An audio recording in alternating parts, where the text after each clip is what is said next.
மக்களே welcome to Dubai நண்பன்.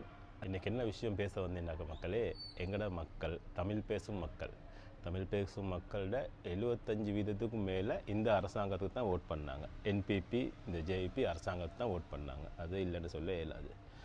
அப்போ இந்த அரசாங்கம் இப்போ போகிற வழியை பார்த்தாக்க கமெண்ட் பண்ணுறதுக்கு முதல்ல இப்போமே கமெண்ட் பண்ண ஸ்டார்ட் பண்ணியிருப்பீங்க தெரியும். கமெண்ட் பண்ணுறதுக்கு முதல்ல இந்த வீடியோவை கொஞ்சம் பாருங்கள், பார்த்துட்டு அதுக்கு உங்களோட கருத்தை சொல்லுங்கள். சரியா? இந்த கவர்மெண்ட் போகிற நிலைமையை பார்த்தோன்னே 2024 வந்து 6.8 மில்லியன் ஓட் எடுத்தாங்க, 68 லட்சம் ஓட் எடுத்தாங்க. 2025 6-7 மாதம் போகல பிராதேச சபா எலெக்ஷனில் அப்படியே 45 லட்சத்துக்கு ஓட் குறைஞ்சிச்சு, 23 லட்சம் ஓட் குறைஞ்சிச்சு அந்த 6-7 மாதத்துள்ளுக்கு. அப்போ எவ்வளோ பெரிய பின்னடைவு நடந்துச்சின்னு அவங்களுக்கெல்லாம் தெரியும். இப்போ இப்படி போகிற நிலைமையை பார்த்தாக்க இந்த கவர்மெண்ட்டுக்கு வந்த ஓட்ஸ் எல்லாம் யாரோட ஓட்ஸ்? இந்த கவர்மெண்ட்டுக்கு வந்த ஓட்ஸ் எல்லாம் வந்து மஹிந்த ராஜபக்ச, கோத்தபய ராஜபக்சக்கு உள்ள ஓட்ஸ் தான் இந்த கவர்மெண்ட்டுக்கு வந்த ஓட்ஸ் எல்லாமே. நான் ஏன் இதை பேச வந்தேன்னு சொன்னாக்கா, இந்த அரசாங்கத்தில் மக்களுக்கு நிறைய பிழைகள் நடந்தாலும் ஒரே ஒரு நலவு நடந்திருக்கு. அந்த நலவு என்ன? சிறுபான்மை மக்களுக்கு வந்து துவேஷம் இல்லை இல்லைச்சா? துவேஷம் இல்லாமல் இப்போ இந்த வருஷம் எனக்கு தெரிஞ்சு நோம்புல ஒரு பிரச்சனை இல்லாமல் எல்லோரும் நோம்பு பிடிச்சாங்க. ஒரு துவேஷம் இல்லை யாருக்கும். அழகான நிம்மதியாக ஒரு துவேஷம் இல்லாத ஒரு வாழ்க்கை ஒன்று ஸ்ரீலங்காவில் இருக்குது. அதுதான் இந்த கவர்மெண்ட்டில் இருக்க ஒரு நலவு. இப்போ அதை பற்றி தான் நான் இங்கே பேச வந்தேன். இப்போ அது என்னன்னு சொன்னாக்க, இப்போ எங்களுக்கு இந்த கவர்மெண்ட் இப்போ போகிற லெவலை பார்க்க போகல 6-7 மாதத்துள்ளுக்கே 23 லட்சம் ஓட் குறைஞ்சது. சொல்கிறதெல்லாம் பொய்யை சொல்லி சொல்கிறது ஒன்றுமே செய்யாமல் எல்லாம் உள்டாவா அப்படி போக்கோல 2029 போக்கோல இந்த ஓட் எங்கே இருக்குன்னு நான் சொல்ல தேவையில்லை, உங்களுக்கே தெரியும். அப்போ மக்கள் யார் அடுத்து கொண்டு வருவாங்கன்னு சொல்கிறது யாருக்கு? உங்களுக்கு நல்லா தெரியும். அடுத்து எப்படி நாமளே சும்மாவே கொண்டு வந்து வச்சுருவாங்க. ஏன்டா சஜித் பேசுகிற அரசியல் என்ன, அவன் என்ன பேசுகிறான்னு அவனுக்கே தெரியாது. அவன் அட்வான்ஸாக திங்க் பண்ணுறான். உண்மையில் அட்வான்ஸாக திங்க் பண்ணுறான். அந்த அளவுக்கு திங்க் பண்ணுற மக்கள் நாங்கள் யாரும் ரெடி இல்லை அவன் அரசியலை புரிஞ்சு கொள்றதுக்கு. அப்படி இருக்க போக்குள்ள சும்மாவே நாமளுக்கு வழியை காட்டி கொடுக்குற மாதிரி தான் நடக்குது. எங்கட மக்கள் செய்கிற பிழை என்னாண்டாக்க, எங்கட மக்கள் செய்கிற பிழை வந்து இந்த கவர்மெண்ட் செய்கிற பிழையை ஒரு நாளும் அவங்க சுட்டி காட்டுறது இல்லை. செஞ்சாலும் நாங்கள் என்பிபியோட தான். சரியா? டீசல் 5000 ரூபாய்க்கு போனாலும் நாங்கள் என்பிபியோட தான். அரிசி 5000 ரூபாய்க்கு போனாலும் நாங்கள் கவர்மெண்ட்டோட தான். அப்படி மாலி மாவட்டம் இப்படின்னு இருக்க போக்கில் மாலி மாவக்காரனுக்கு வந்து தலைக்கு மேலே ஏறிடும் இல்லைங்கச்சா? அதை ஒன்றாவது எங்கட ஆட்கள் நிப்பாட்டுங்க. எங்கட ஆட்களுக்கு இருக்க பிரச்சனை ஆயித்தான். எங்கட ஆட்கள் வந்து என்னது, ஒருத்தனுக்கு ஓட் கொடுத்து எங்களுக்கு அது சரியாக அமையாட்டியும் நாங்கள் செஞ்சு கொண்டது பிள்ளைன்னு சொல்கிறது எங்களுக்கு ஒத்துக்குள்ளையெல்லாம் நாங்கள் அவன்கிட்ட பிள்ளையை சர்க்காட்டி அடுத்த லெவலுக்கு கொண்டு போக மாட்டோம். நாங்கள் தானே ஓட் பண்ணோம், அவன் என்ன சரி செஞ்சுட்டு போகட்டும், அவன் இருக்கட்டும், அப்படி அவனை காப்பாற்றணுன்ற மைண்ட் செட் தான் எங்களுக்கு இருக்குது.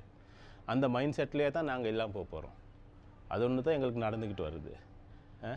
இதே அவன் சிங்கள ஆட்களுக்கு நான் சொல்கிறேன், பெரும்பான்மை மக்களுக்கு வந்து கொஞ்சம் சாப்பாடு விலை கூட போகல, கொஞ்சம் என்ன சரி அவங்க எதிர்பார்த்தது நடக்கலையா, இந்த கவர்மெண்ட்டால் செஞ்சு தரேன்னு செஞ்சு தரலையா, அடுத்த வருஷம் ஓட்டை மாற்றிடுவாங்க. அப்போ எங்கட இந்த சிறுபான்மை இந்த சின்ன ஓட்டை வச்சுட்டு எங்களுக்கு இந்த அரசாங்கத்தை பிடிச்சிட்டு இருக்கே இல்லாது. இந்த அரசாங்கத்தில் பிழையை சொல்லி நாங்கள் இந்த அரசாங்கத்தை பிழையை செஞ்சு எடுத்தால் தான் அடுத்த வருஷம் இந்த அரசாங்கம் ஓடும் அடுத்த இதுக்கு. இல்லாட்டி இந்த அரசாங்கம் ஓடாது. அதைத்தான் நான் சொல்கிறேன். என்னென்ன வாக்குறுதியெல்லாம் கொடுத்து வந்தாங்க. ஜனாதிபதி பார்லிமெண்ட்டில் வந்தே சொல்கிறாரு, நான் பார்லிமெண்ட்டில் சொல்கிறதெல்லாம் போய் வெளியே சொல்கிறது தான் உண்மைன்ட்டு. அப்போ எப்படி நம்புறது? ஜனாதிபதி என்னத்தை பேசுவார்னு சொல்லிட்டு அவரே அப்படி சொல்கிறேன்டாக்க. பெட்ரோலுக்கும் டீசலுக்கும் எந்த விலையில் நாங்கள் இறக்குறோமோ அதிலேருந்து சின்ன ஒரு இதை வச்சு நாங்கள் மக்களுக்கு கொடுப்போம்னு சொன்னார். கிடைச்சா? இல்லை. அதை பற்றி யாரும் நாங்கள் ஓட் போட்ட யாருமே கேட்க ரெடி இல்லை. ஜப்பான் பைசிக்கல் கொண்டு வந்து கொடுப்போம், எங்களோட பொடியனுக்கு ஓட்டுறதுக்குன்னாலே கொண்டு கொடுத்தாரா? இல்லை. ஜப்பான் பைசிக்கல்லாம் தேவையில்லை. அந்த விட்ஸ் காரை சொல்லுங்களேன், 12 லட்சத்துக்கு விட்ஸ் கார் தாரேன்டாங்க, கொண்டாங்களா? சரி, அதை விடுங்க. இப்போ எதிர்கட்சியில் இருக்கவங்க எல்லாருமே கல்லேன்னு இந்த அளவுக்கு ஒரு ஃபைல் கட்டி ஒன்று வச்சுருந்தாரு. ஒரு ஃபைல் சரி ஒருத்தனை சரி உள்ளுக்கு போட்டாங்களா இவ்வளோ நாளைக்கு? யார் சரி சொல்லுங்கள் பார்ப்போம். இவ்வளோ நாள் அரெஸ்ட் பண்ண எல்லாருமே 2014-15 வந்த யாழ்ப்பாண அரசாங்கத்தால் போட்ட கேஸுக்கு தான் இப்போ உள்ளுக்கு போகிற ஆட்கள்லாம். இப்போ அந்த கடைசியாக கேலிரம்புக்கள்லேருந்து எல்லாருமே இந்த கவர்மெண்ட்டால் வந்து யாரையும் புதுசாக உள்ளுக்கு போடலை. அப்படி இருக்க போகல இந்த கவர்மெண்ட்டில் நீங்கள் செய்கிற இந்த நடக்கிற பிள்ளையெல்லாம் யாரும் சுட்டி காட்டுறது இல்லை. நீங்கள் செய்கிறேன்னு சொல்லிட்டு வந்ததெல்லாம் ஒன்றுமே நீங்கள் செய்கிறதில்லை.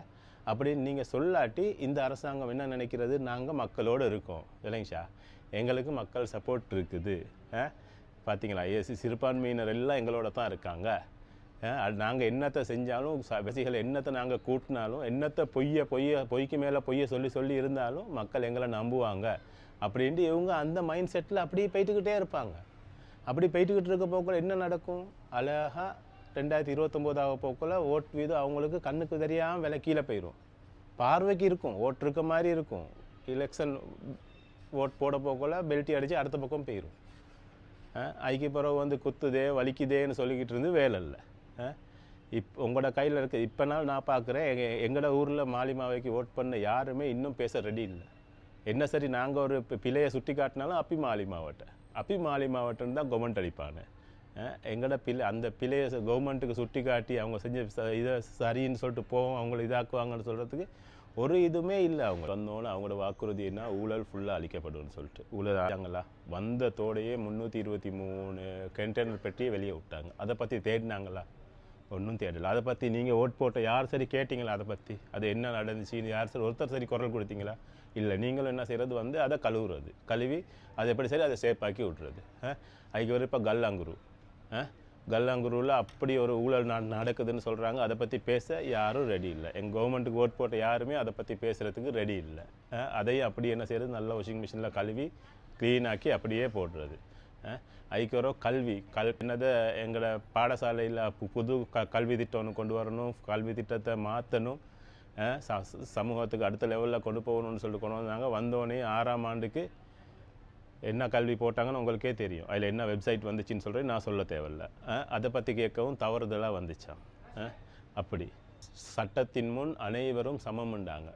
ஒருத்தர் வந்தார், எனக்கு நீதிஜக இருக்குன்றாரு, பார்லிமெண்ட்டில் வந்து உட்கார்ந்தாரு, அது பொய்ன்னு சொல்லி ஆவிச்சு அதுக்கு அவங்க ஒரு எக்ஷனும் எடுக்கலை. அப்போ சட்டத்தின் முன் எல்லாரும் ஒரு மாதிரியாக இல்லை. அதுக்கு பிறகு வந்து கருத்து சுதந்திரம், எல்லாத்துக்கும் கருத்து சுதந்திரம் இருக்குது. ஃபேஸ்புக்கிலலாம் உங்களுக்கு வேண்டியது பேசலாம், இதாக்கலான்னாங்க. இப்போ கவர்மெண்ட்டுக்கு எகெயின்ஸ்டாக கொஞ்சம் பேசினேன்னா நிலைமை. இளைஞர்களுக்கு வேலை வாய்ப்புன்னாங்க. ஒரு வேலை வாய்ப்பு கொடுத்தாங்களா ஏதாவது வந்ததுலேருந்து? அந்த டைமில் எல்லாம் இளைஞர்கள் எல்லோரும் வெளியே வந்து ரோட்டில் நின்று உத்கோஷனை பண்ண ஜேபிக்காரவங்க தான் முன்னுக்கு வச்சு உத்கோஷனை பண்ணது வேலை வேணும்னு சொல்லிட்டு. இப்போ வந்ததோடைய முதல்ல எல்லாத்துக்கும் வேலை கிடைக்கும்னாங்க. ஆனால் ஒருத்தருக்கும் வேலை கொடுத்த மாதிரி இல்லை. அதுக்கு பிறகு அந்த அவ்வளோ பொறுமதியான காருகள்லாம் வாகனமெல்லாம் இருந்துச்சு கவர்மெண்ட்டில். அதெல்லாம் விற்று ஸ்கூல் கட்டுறேன்னு சொன்னாங்க. எத்தனையோ ஸ்கூல் கட்ட போகிறோம், எல்லாம் விற்று இதெல்லாம் அநியாயம் சல்லி அப்படின்ட்டு அதெல்லாம் விற்று ஸ்கூல் கட்டினாங்களா? கோல்ஃபேஸில் கொண்டு வந்து போட்ட வாகனமெல்லாம் என்ன நடந்துச்சின்னு கேட்குறதுக்கு யாருமே இல்லை. அதெல்லாம் விற்றாங்களா, என்ன செஞ்சாங்கன்ட்டு யாரும் கேட்குறது பார்க்குறதுக்கு இல்லை. எதிர்கட்சின்னு ஒன்று இருக்குது. அந்த எதிர்கட்சி அவனு கேட்குற கேள்வியெல்லாம் என்ன கேள்வின்னு யாருக்கும் விளங்குதும் இல்லை. அதுக்கு அவனும் சிரிச்சுட்டு இந்த போயிடுறானு. இது வந்து உங்களுக்கெல்லாம் கொஞ்சம் சின்ன சாம்பிள் தான் நான் இதெல்லாம் சொன்னது. இதெல்லாம் வந்து என்பிபிக்கு ஓட் பண்ண நீங்கள் சரியாக எல்லோரும் தான் ஓட் பண்ண எல்லோரும் திங்க் பண்ணி பாருங்கள், நாங்கள் செய்கிறது சரியா, இது சரியான வழியில் தான் இந்த கவர்மெண்ட் போகுதா, இது இல்லாட்டி இந்த கவர்மெண்ட் பிழையான வழியில் போக்குள்ள நாங்கள் எப்படி இந்த கவர்மெண்ட்டை சரியான வழிக்கு கொண்டு வரதுன்றது நீங்கள் தான் முடிவு செய்யணும். இல்லை இது போகிறே சரி இன்னும் டைம் கொடுக்கணும், அவங்களுக்குனாக்க 2029 டைமுன்னு இல்லை அவங்களுக்கு. நான் இதுதான் சொல்கிறேன். ஏன்டா பெரும்பான்மை மக்களுக்கு எப்போ ஊற்றுக்கு கஷ்டம் விளங்குதோ அவங்க அன்னைக்கு மாற்றிடுவாங்க ஓட்டை. அன்னைக்கு அவங்க ஓட்டை மாற்றி போட்டோன்னு நாங்கள் சிறுபான்மையினர் எங்களுக்கு இந்த அரசாங்கம் வேணும்னு கொஞ்சம் பேர் நின்று பிடிச்சிட்டு இருந்தால் ஒன்றும் நடக்க போகாது. நான் சொல்கிறேன். இல்லை உங்களுக்கு ஏதாவது பிழையான கருத்து இருந்தால் கட்டாயம் கமெண்ட் பண்ணுங்கள்.